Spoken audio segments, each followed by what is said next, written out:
Hello everyone. We're still living in lockdown, aren't we? We're still living with coronavirus.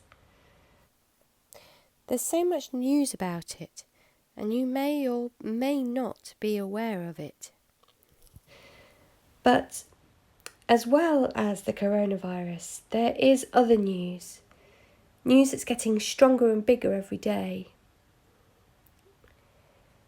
Perhaps you've already heard about the public protests that have been sweeping across North America and now across the world.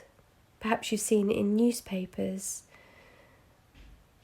or heard about it on the news.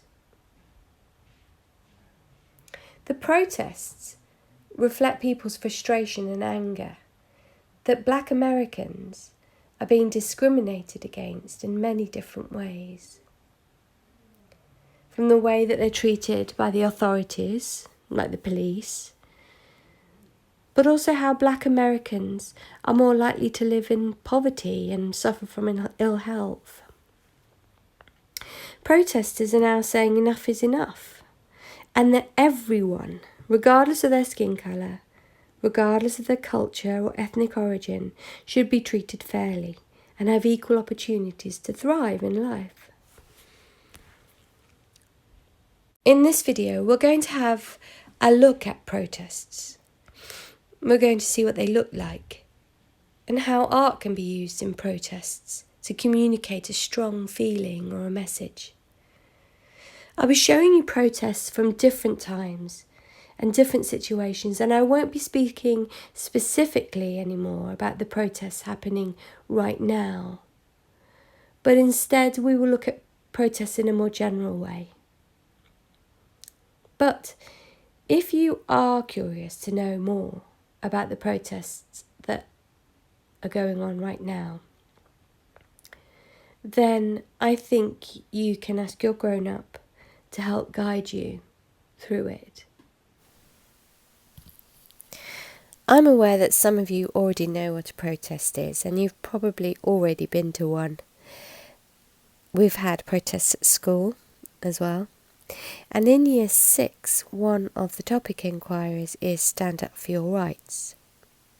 And this is some of the work taken from that topic.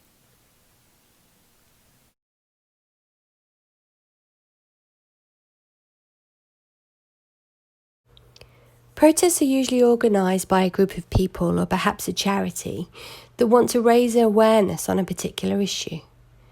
Greenpeace, for example, organise protests to raise public awareness on global climate change, and often large protests are broadcast on the news, so more and more people, perhaps people across the world, get to hear about issues being raised. As well as raising awareness, protesters join public demonstrations because they feel that something terribly unfair has happened and they want to stop it happening again. Or perhaps they want to stop something happening in the future. Like, for example, in 2018, when thousands of people marched in the streets of London to protest against money being taken away from the NHS by the British government.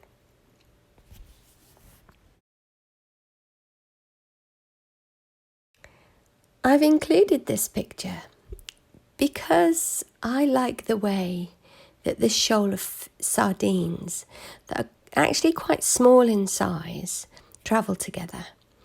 And when they travel together, they show how big they are as a mass, like a big sign to predators, like sharks, that together they're a big force to be reckoned with, like a warning.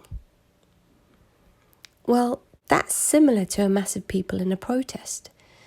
Instead of speaking as one individual against a big, powerful government, in a protest, hundreds or thousands or sometimes millions of people collate together and have a collective voice, one big, massive, shared voice. And people shout out chants together and they sing songs together. Sometimes in demonstrations, you can hear music and samba bands. People hold banners with artwork. And people find all kinds of ways to get their message across. Artworks are printed on banners and held up high for everyone to see. These are artworks that are made by people. Nurses, teachers, students, people who care enough about an issue to go to the trouble to paint out their protests for all to see. And often banners are made with images, pictures, sometimes symbols, and sometimes words are enough. Short, powerful sentences that really catch your attention. We're all working quite separately at the moment. Some of us are working in school, but most of us are still working from home. So I propose that we make an artwork together which explores the idea of a protest. I think we should make a banner, and the banner would have the title Together for Change.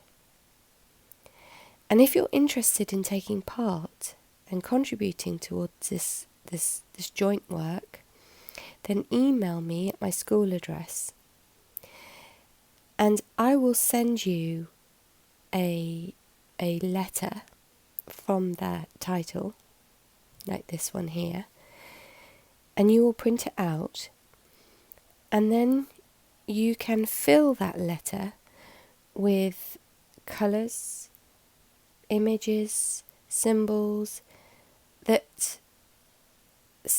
represent protests. You'll then photograph the artwork and send the photograph back to me via my email address. So the deadline for this is Monday the 22nd of June, so I'd like to have all the artwork back by then. If you have any queries, any questions, anything you'd like to talk through with me, then email me and we'll go from there. I think this is a really positive banner, and I'll endeavour to get it done before we break up for the summer holidays.